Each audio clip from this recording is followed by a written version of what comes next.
début de l'été, un homme venu de très loin installa. C'est une étape essentielle dans la vie de l'enfant, entrer dans la lecture.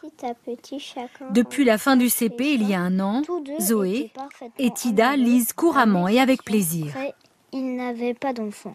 Leur secret, une technique solide qui leur permet d'affronter les mots les plus difficiles.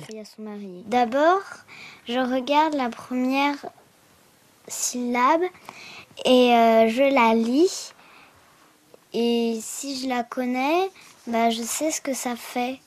Par exemple, là, exception, E et X, ça fait X. Et C et E, ça fait ce, ça fait exe. Et quand je lis P-T-I-O-N, ça fait psion. Du coup, je réalise que le mot, c'est exception. Décoder les syllabes, les unes après les autres, et puis les transformer en sons, cette vieille méthode syllabique est aujourd'hui largement délaissée au profit des méthodes globales ou semi-globales, qui demandent à l'enfant d'observer le mot tout entier pour en trouver le sens. Deux façons d'enseigner qui s'opposent depuis 40 ans, et dans ce vieux débat, la science a tranché. L'apprentissage syllabique serait plus efficace. Nous sommes à Saclay, au commissariat de l'énergie atomique. Ça tombe un peu ou ça ira? Ici, depuis 2 ans, Arthur et une dizaine d'autres enfants viennent tous les 2 mois passer des tests. Habillé en cosmonaute, le petit garçon vient pour son 7e IRM. Arthur connaît bien la machine. Que ça fait du bruit, que ça s'arrête, qu'il te faut pas bouger, d'accord? Si avec quoi que ce soit, tu as la petite sonnette et tu appuies sur la poire. D'accord? Ça marche? On y va? Allez, go. Un examen pour comprendre, en temps réel, ce qui se passe dans son cerveau quand il est en train de lire.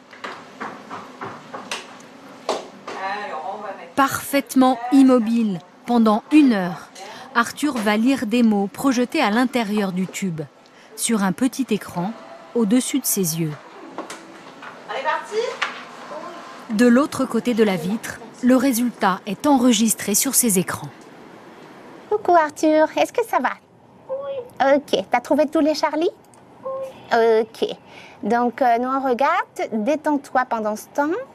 Et toutes les images sont très belles, donc ne bouge pas ta tête, reste là où tu es, mais tu peux détendre tes mains, tu sais, t'es parfait. Magnifique, mon champion. Ces études-là nous permettent de voir chez l'enfant normal quelles sont les régions qui sont utilisées pour lire. À partir de ça, on peut savoir quelles sont les méthodes qui nous permettent de faire en sorte que ces régions soient activées. Au fil des mois, Arthur est devenu bon lecteur. Et dans l'hémisphère gauche de son cerveau, on a pu voir se mettre en place un circuit de la lecture, toujours le même. Le mot est d'abord découpé en lettres, qui sont converties en sons, et c'est ensuite qu'apparaît le sens de ce qui est lu, le principe même de la méthode syllabique. Tout autre circuit d'apprentissage éloigne l'enfant de la lecture. C'est la conviction du neuroscientifique Stanislas Dehaene, qui pilote ses recherches. Les personnes qui apprennent avec une méthode alphabétique, phonique, entraînent le circuit de l'hémisphère gauche, qui est le circuit universel, efficace de la lecture. Les personnes qui ont une attention globale à la forme du mot n'utilisent pas ce circuit. Leur attention est orientée vers l'hémisphère droit, vers un circuit beaucoup moins efficace pour l'analyse de la lecture.